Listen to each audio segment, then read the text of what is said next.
Have you ever stood alone at an entrance to a networking event and not known what to do next? Or have you ever wondered how some people seem to get replies on Facebook when your statuses seem to fall into the internet abyss and you are the only person talking to yourself on Facebook? Or do you feel like there's some secret to social media that you just don't know about and you need to know? Do you find it difficult to introduce yourself to strangers and even harder to get them away from you when you want to move on? And if you answered yes to any of those, then you need the Wingman Effect. So, networking. There actually was a time where, and still sometimes today, where I'd rather have a root canal than network and talk to people sometimes. And a lot of people are like that. You know, they'd rather do something torturous than have to network and talk to people, especially strangers, right? Anybody in the room feel like that? Of course we have people that feel that way. So, you know, why is this? And I personally believe that people really do not know how to network effectively. And that's part of the reason. When you don't know how to do something, it's kind of frustrating and it's kind of like, what do I do? Oh my gosh, what's going on? And so that's kind of that torture factor. You'd rather be tortured than do this, right? At least with the root canal, you know it's going to be painful, right? So networking. For our purposes tonight, networking, when it comes to the Wingman Effect, is about making connections. Very simple. It's nothing more than that. And a couple of things that it's not. It's not handing out business cards and praying someone calls you back. And for the Wingman Effect, it's not having wings at Buffalo Wild Wings. That's not what we're talking about. And it's not the wingman hooking your buddy up with a date either, right? So it's none of those things, right? Networking is about making true connections. So, how to effectively network and have fun. That's what we're going to kind of talk about. And what we're going to talk about is nothing new. This has been going on forever and ever. You probably do this and don't even know you do this. And what we're going to do is we're going to put a formal process to it, naming a couple of things. That way it makes a little bit more sense. You know, we all have our routines in life where we go through them, and it just happens naturally. Whenever someone says, oh, if you do this, I'm like, I do that. I know that. When someone puts a process to what you do, it makes a little bit more sense, and that's what we're going to do today. So the Wingman Effect, let's talk about what it is. The Wingman Effect is a little book that a good friend of mine, Aileen Bennett, wrote a while back. And you can find her information. Her website is creatingclever.com. You can find her on Facebook at Aileen Bennett, and also Creating Clever on Facebook as well. Go like her pages. Always posting incredible things, and she's one of the best networkers I've ever known. So, in her book, Aileen defines the wingman in a couple different ways. And the first one comes from the Air Force, and this is straight from the dictionary, this definition. A wingman is a pilot who's playing his position behind and outside the leader in a formation of a flying aircraft. And then Aileen went to Urban Dictionary. Who knows what Urban Dictionary is? If you don't know what Urban Dictionary is, know it, because especially if you have kids and you hear all this slang that they're talking about, you don't know what they're talking about, go to urbandictionary.com, type in the slang and it'll tell you what they're talking about, then you can sound cool, right? So, according to Urban Dictionary, a wingman in the social setting is a guy you bring alongside on singles night, like to bars, that helps you out with the ladies. Kind of like one of those pictures that we talked about. So we all know what that is. We've heard that before, right? And then Aileen goes ahead and she defines wingman for the networking purposes. And she says that a wingman is a friend or colleague who keeps your goals in mind as well as their own, creating a mutually beneficial partnership. So we're going to talk about the latter. If you want to talk about the other kind, we can handle that after, right? But we're going to talk about the networking side. So, how does the Wingman Effect work? It's really simple, and this has been going on for decades. As long as people have been talking and networking, this has been going on. And like I said, you probably do this. And I think that the politicians have this down pat. Right, Trey? It's easier for someone else to talk about you and boast about you than it is about yourself. Right? So a wingman is like having your own personal PR agent. They can introduce you in a far more flattering way than you can introduce yourself. And it's more socially acceptable to have someone else boast about you than you boast about yourself, correct? So that's where we're going to kind of take this Wingman Effect. You know, I kind of talked about Aileen, and you kind of know a little bit about her already, correct? Even though you may have never met her. but I kind of set it up for you to know what she does, and if I said anything that that she can offer, you're probably like, I need to get in touch with her. And that's exactly what a wingman does. I'll give another example.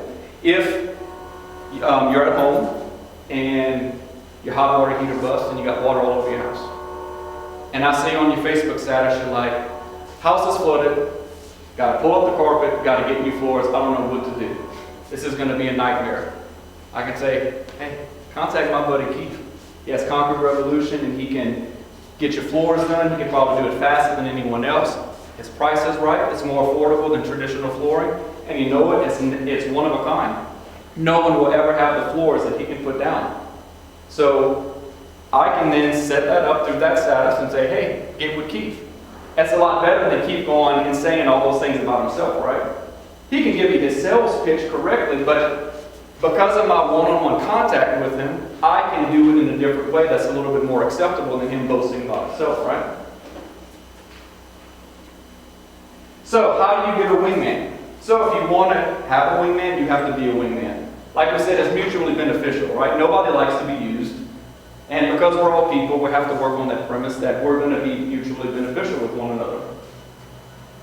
So we're going to talk about two types, prearranged and impromptu. So prearranged is someone you know and who knows your business with a personal connection. Kind of like I set up with Aileen and kind of set up with Keith just now. You have a personal connection. It's not just a hearsay. So you know it's a prearranged. You already know one another and each other's business. Then there's the impromptu kind. Impromptu is when you introduce yourself to someone, find out about their business, let them know about yours, and then introduce them to someone else. So what's pretty cool about the impromptu one and the prearranged one is if you're going to an event, like some of those questions I posed earlier, if you've ever been to an event and you don't know what to do, or you're kind of standing like a wallflower with a glass of wine and a ton of business cards. You know, you can kind of use this impromptu to find someone and set up that connection. Go introduce yourself. Tell them your business. Ask them about theirs. And if there's someone that you know, they may not even be there. You can say, hey, I know someone that needs X, Y, Z, what your business is, and make that connection for them. You all of a sudden become a wingman, and they should return that favor to you just because it's natural tendency to help those who have helped you, correct? And with impromptu, you can also take that and go into the prearranged mode if you use social media. So like tonight, if you were on Facebook and you saw someone going to the TECHE Talks, you can ask them, hey, I'll be there. You mind meeting me 5 minutes before? Let's kind of talk and hook up before. That way I can be your wingman and you can be mine. So you can use social media. You can post a question. Who's going to TECHE Talks tonight? Who's going to business after hours with the chamber tonight? Whatever it might be, and see what those responses are. And if there's RSVP lists, if there's invitations, you can see who's going. Personally message someone. So you know what, that way you don't have to be that wallflower by yourself. It becomes a little bit more interesting for you at that point. So what does a wingman do? First off, like we said, they introduce you. They tell someone else your business. They make that connection for you. They're setting it up for you. They save you. Why would you need saving? You know, if you're talking to someone and you get trapped in a conversation that's really going nowhere, but you don't want to be rude, and you're really there to make some type of connection and increase your business, or just meet new people when you're kind of stuck, you can kind of have that little signal. You know, nothing like, hey, come get me. You don't want to do like that, but you know that little subtle signal that they can come get you. You know, and figure out a way to make that mutually beneficial when you know what it is, and not be rude to the people that you're talking to as well. So they do save you, because if you're at a networking event that's very limited and you're there to get something done, you have a limited amount of time, and that time's valuable for you and that person. And that person may very well want rescuing too, and if they don't have a wingman, they're going to be very thankful for yours coming and rescue them. Probably the most important thing a wingman does is they listen out for opportunities for you. Listen out for opportunities in many different ways. You know, we live in a social network world where Facebook, LinkedIn, Twitter drives what we do. So if I see that status about someone whose hot water heater just busted and they need to figure out what to do with their floors, and I respond to them on that, I have then listened for an opportunity for Keith and made that connection for them. Or if you're here tonight and you're talking about, you know, I need this, I need that. It might be something that's simple, nothing to do with business. I need somebody to put some gutters up in my house. That's networking. Networking isn't just about business and financial gain. We do that all the time with On Tap. We'll have requests, I need a plumber. And we'll post it on our private Facebook page. Anyone have experience with a plumber? Good or bad? You know, I need someone to paint my house. You know, my wife's a teacher. She thinks she doesn't need networking. Guess what she does? Because she needs guest speakers for her classroom. She needs projects to be funded for her students. And all those things are networking. So whether you think you need it for business, you don't need it for business, you need it for personal issues as well. And those wingmen listen out for those opportunities for you and make that connection. So, what do wingmen doesn't do? They don't babysit you. They're not there to babysit you, hold your hand, walk you through the process. You've got to take some type of personal accountability for that. They don't speak for you. They do not. They make that connection. They make that introduction. Then it's up to you. And we have some very interesting topics coming up that Megan and Keith are both going to talk about, different ways to take it and speak for yourself, one-on-one or through social media. And they don't keep score. It doesn't matter.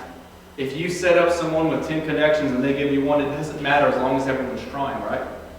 And some people's business or their needs might be more, quote-unquote, in need than yours, and that's okay, right? So they don't do these things. It's a mutually beneficial relationship. So don't need networking? Yeah, right. Just need to know how to do it more efficiently, right? We've talked about many different ways, and we also just talked about the fact that you may not need it for business. I don't need it for business. I don't need it for work, but I need it in my personal life. I need it for On Tap. I need it for my friends. And it's just being a source of information. And you might not know the answer, but you know to put them in contact with someone. Anyone here ever bought a house? It's the most insane process on the face of this earth, you know? And I hate paying that 6% commission, but at the same time, that person knows more about me, or knows more about the process and how to make it more efficient, and that's why we go to them, right? We're paying for that expertise, you know? So it's many different things. So don't think about it just as business. So whenever we leave here tonight, you forget everything I said, which we will, and that's okay. If it wasn't me for this presentation, I would forget as well.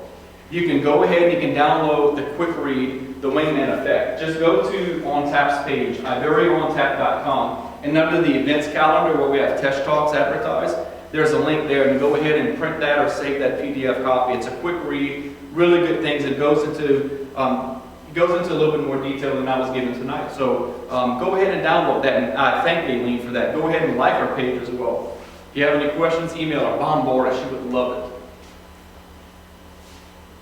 So now we're going to talk a little bit about how to take some of the Wingman Effect, and what do you do once you made that connection or someone's given you that connection? How do you take that and do it on a one-on-one level in order to increase your business? So we give it over to Megan Smith now.